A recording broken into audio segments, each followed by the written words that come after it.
Dear YouTubers, welcome to another episode of the Real Turkey channel. I am your host Atilla Yesilada. In this episode, I am with Ms. Guldem Atabay, noted economist and columnist on economic and political affairs. Dear Guldem, how are you doing today? Well, it's a hot day in Izmir. I'm fine. How are you, Atilla? Excellent. Getting better. We just had an earthquake. I ran to my nuclear bunker and survived it safely. Fortunately, no one has died, which is a good news. Yes, of course. But I was expecting another earthquake in New York City, where our President Erdogan was for the last 5 days. Now he has returned to Turkey.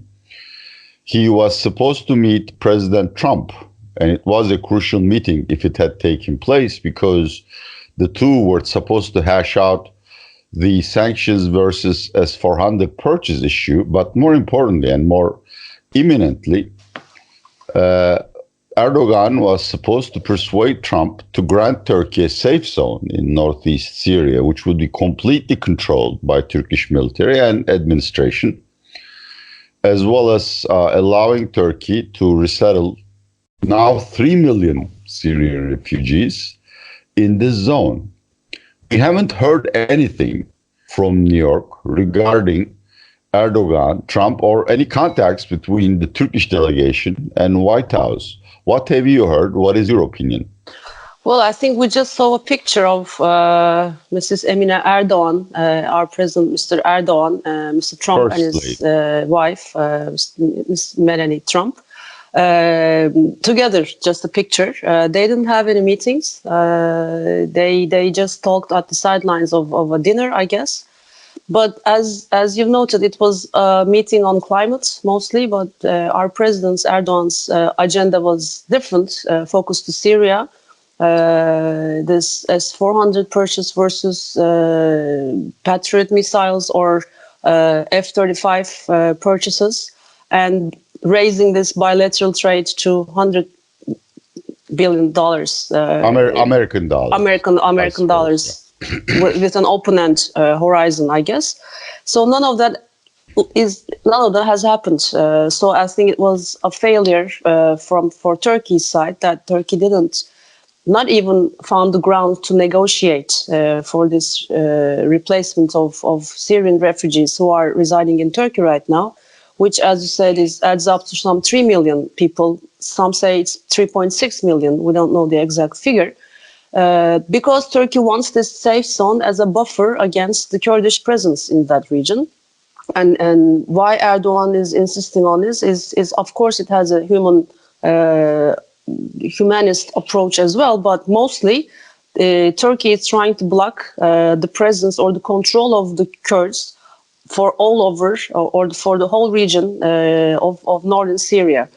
And we know that the US Army, the US administration is working together with these Kurdish entities in that region, whether Turkey calls them terrorists, some part of them or not. This YPG especially, which we know is the extension of PKK for that region. And it seems Turkey didn't have a leverage good enough to block that link between the US administration plus the military and the Kurds living in that region against ISIL, or the presence of radical Islamists in that region. So I think okay. Yeah, please go ahead.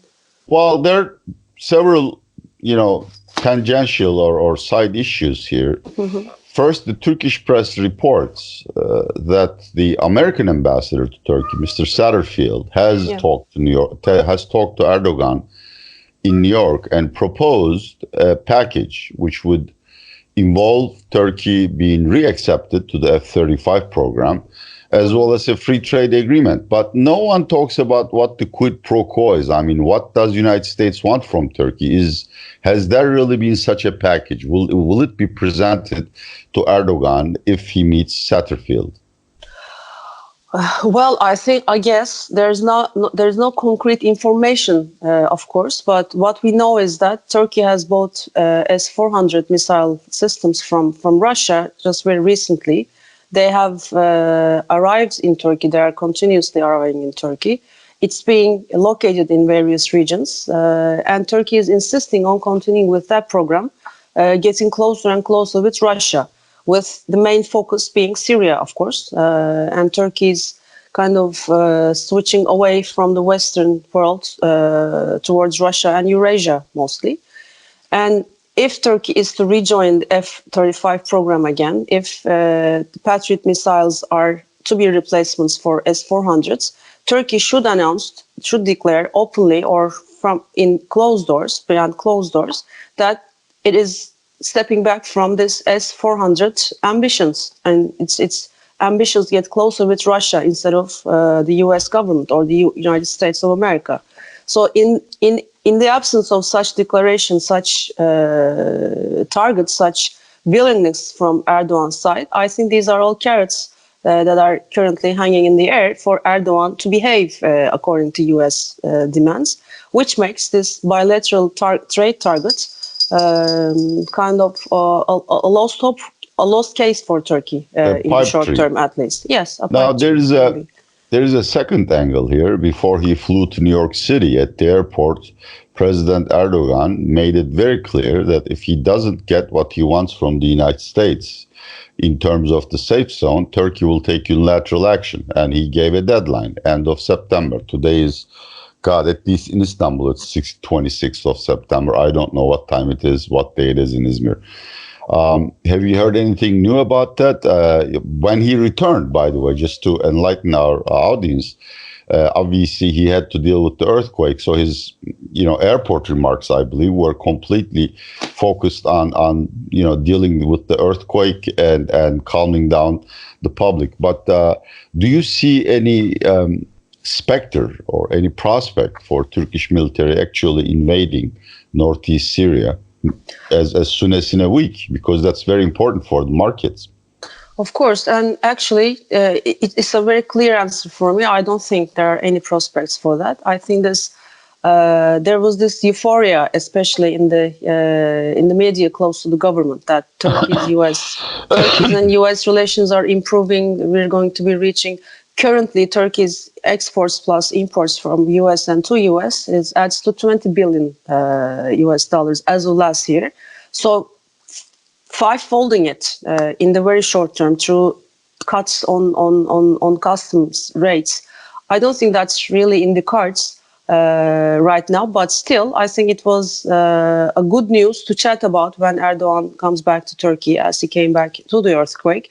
But I think that will be the main topic in Turkey for the moment. And Turkey's threatening of invading northern Syria, I think, will be forgotten or will be put aside by President Erdogan as well, because military-wise, maybe Turkey has the means to enter, but I don't think Turkey has the means to stay in the region when the US is there, when even Russia is against Turkey's entrance to that region. There are other players like Iran. Assad is gaining ground as he's getting closer and closer with Mr. Putin. So I think, again, this wasn't a realistic threat that Turkey was able to carry on with.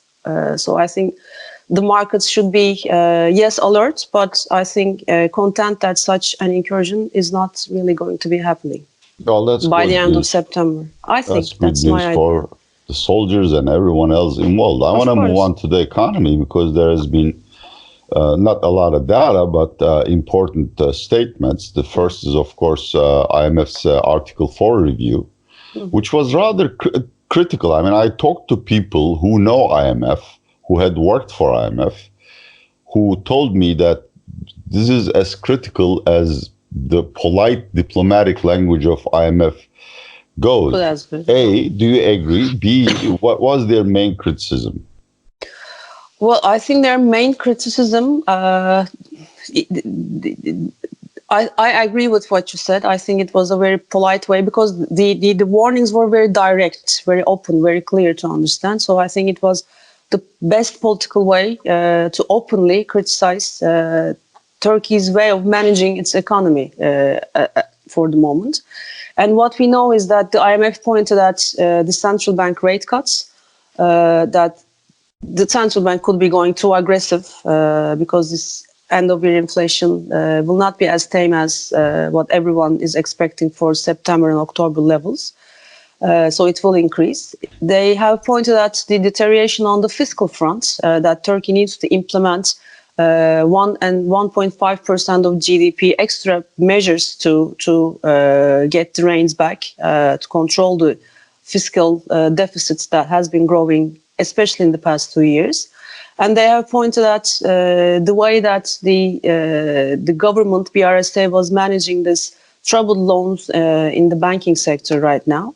Yes, Turkey is not seeking funds from the IMF, but they have urged for a third-party appraisal to be perhaps more transparent, perhaps more rational with what they're doing.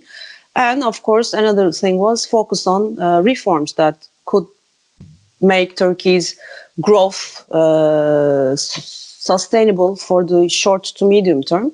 So the IMF pointed out that Turkey should not be content with switching to positive growth for next year, which stands very weak, even with the IMF's forecast to rise up to above 2%. So I think these were the highlights, and these are all very serious issues. The only thing that was praised, half semi-praised by the IMF, was that Turkey's current account deficit, as we know, because of the economic contraction, is almost zero. So there's a balance over there. And with Fed cutting rates, with ECB easing monetary policy, Turkey still, again, earned time to do the right things, maybe for 12 to 18 months. But that's the critical period, I think, for the Turkish government. That's the model through. Yeah. Then we watched the new central bank president, Mr. Murat Uysal, who talked to Ankara Chambers of Industry. Interesting remarks. Obviously, he described the whole global and Turkish economic context, but I was intrigued by his statement that the central bank had front-loaded monetary easing. Does that mean we're close to the end because President Erdogan wants single-digit interest rates, whereas the policy rate is 16.25 or 16.50, something like that. And the market was pricing 300 basis point rate cut in the October central bank MPC meeting. What is your view on that?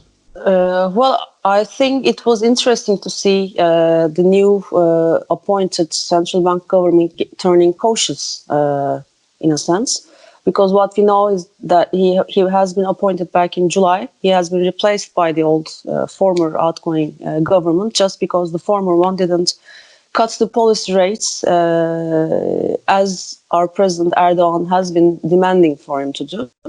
So his replacement came, and in the following two meetings, central bank meetings, 750 basis points rate cuts were delivered. So I think that's really front-loaded, however we say. Downloaded, uploaded. Very loaded. Loaded. That's a very loaded statement, yes. Yeah, so that was a shock, and now we're seeing the IMF warnings that the inflation rate might be easing further in September and October just because of the base year effect that we know. We have talked about this inflation, our inflation expectations in our previous Real Turkey programs, that inflation is not going to stay where it's going to be easing down in September. It's going to be inching up further in the winter months because of the food price inflation, because of still going past through, domestic demand slightly turning positive, not going wild, but slightly turning positive, so that the cost could be priced, put on the final goods prices. So, and energy price hikes, public price hikes and everything, that it's going to be around 14-15% levels by the end of the year. So that makes this 16.5% policy rate a very critical level, that it doesn't really supply much real interest rate for the investors who are willing to take the Turkey risks, which are now increasing. And dollarization continues. Dollarization, exactly. Yeah. People are not really. No, please, ladies first. No. I kiss my dead body, which is it. Okay, people are not really believing in the sustainable decline on the inflation front. So they are expecting another round of shock for the Turkish economy, and this is why dollarization is increasing every day almost, despite the rate cuts. So what we're seeing is the central bank, I think it's going to be easing further, but not maybe 300 basis points for its next meeting. It's somewhere between 120 basis points. I think that will be the end of rate cuts. I mean 100 to 200, right? 100 to 200 basis points, somewhere in between, which will again make the rate cuts to a tune of 850 to 900 basis points, which is huge anyway. So that would still, even if the central bank turns more conservative, that would still make the Turkish lira vulnerable for the coming few months, especially. Would it help the Turkish economy? Today, the new loan data came out, but I didn't have a chance to look at it. I mean, are private banks starting to lend? Because for monetary policy to work, banks must take the money from the central bank and give it to consumers and corporates. Are they doing that? The rate cuts are not getting through the banking system in terms of increased loans for the real sector mostly. What we're seeing is that the banks are loaded with this bad debt problems. The marginal increases that we're recording since these front-loaded rate cuts have been coming through mostly public banks, which are forced to take the risks, and the public banks are still standing at the sidelines, not really willing to take more risks before the future of this bad debt creating companies are clarified by the administration, by BRSA, by the government, by the treasury, by the banking. Zombies. Yes, our zombies, exactly. Let's finish with another statement from Mr. Uysal's speech. The balancing in the economy continues nicely. Yeah. As far back as I can recall, the balancing has continued splendidly for over a month now. Is there any hope for growth in the fourth quarter? I mean, is it going to get better or worse? Well, not. The thing is, the inflation is coming down from 25 to 16, 17% levels, hopefully down to 14, 15% by the end of the year. The Turkish lira is relatively stable since the start of the year. The level of depreciation is almost half of the inflation, talking about only 2019. Right. And there are the rate cuts coming in. So I think, yes, Turkey will switch to growth in the final quarter of the year to a very weak extent. And on a quarter-on-quarter basis, we know there's positive growth, which is not gaining momentum, which is not only losing momentum.